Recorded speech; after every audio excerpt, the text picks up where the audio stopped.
I want to play you a soundbite from Democrat/Republican Senator Joe Manchin from the state of West Virginia. He sat with the Republicans at the State of the Union. Yesterday, he was asked about the fact that Joe Biden is continuing to buy literally billions of dollars of oil from Russia on a monthly basis. Take a listen to his response.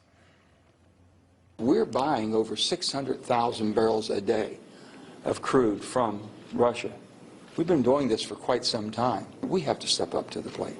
That means basically reversing some of the decisions that have been made, but no leasing, not drilling, and basically cutting back. We need energy independence more now than ever before. Sir, I know you're on the House Natural Resources Committee. I think you probably agree with that comment. Do you think the president should have gone further during his State of the Union address? Oh my gosh, yeah. He should have said, we are going to stop imports from Russia of crude oil at 600,000 barrels a day, as Senator Manchin said, and we right now have the ability to replace those supplies, Rob. The Keystone XL pipeline would have provided 800,000 barrels of crude oil a day. About 150,000 barrels a day would have come from the Montana, North Dakota region. So it would have helped our economy, it would have helped our security. It would have been a win all the way around. The other thing is that by closing down the leases on the oil and gas properties that the federal government has, we're also experiencing those shortages as well. So we could provide the oil, we could stop funding the Putin military operation, and help our own economy as well. We're looking right now, I think you saw probably about $112, $113 a barrel for crude oil today. And that hurts the people who can least afford it the most. Exactly. And we haven't seen those numbers, by the way, since 2014, Barack Obama's second term. Gas right now, national average for a gallon is $3.66 a gallon. That's $1.50 more than it was on Election Day 2020.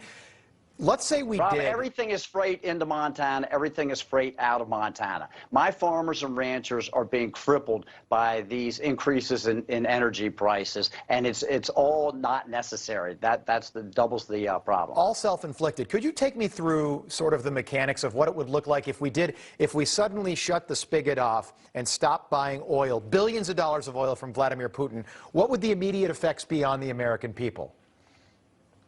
It depends on what the president did. If he would then rescind or begin the permit for the Keystone XL, that's 800,000 barrels a day of crude oil that we could be refining right here in the country. And then if he opened up the oil and gas leases for the federal properties, much of which lies off the coast of Louisiana. My colleagues in Congress from Louisiana have been asking for that to take place as well. Oh, and by the way, the courts ordered those leases to begin again, and this administration has completely ignored that. They are ignoring the rule of law as far as what the courts asked them to do to begin releasing those properties again. The same as they're ignoring the rule of law down on the southern border. Right. So they're breaking the law. We can say that. They are breaking the law. The average for a gallon of gas in Los Angeles, by the way, $5.36 a gallon right now. So it's over $5 in a lot of places in this country.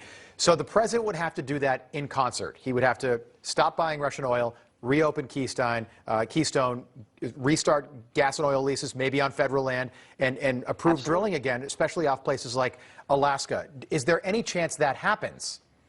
I don't think so. We heard his statements at the State of the Union address, and the hard left of the Democrat Party is pulling them completely away from utilizing these fossil fuels at a time that we need them the most. When we start having discussions about going into the reserves, that is only going to help us for about 3 days. We know that it may drop the price of crude oil for a couple of days, and that's going to be it. We have to take a long-term look at this. Look, I believe in utilizing all of the above energy sources. Wind, solar, hydro, nuclear. These exact same people that are having problems with us utilizing our fossil fuels here and are against utilizing nuclear energy here in the United States are promoting it in Germany, for Pete's sakes. The hypocrisy that we continue to see from this administration and from the Democrat Party is just stark. Great point. Congressman Matthew Rosendale, great to see you. Thanks so much for the expertise and your time. We appreciate it, as always. Thank you so much, Rob.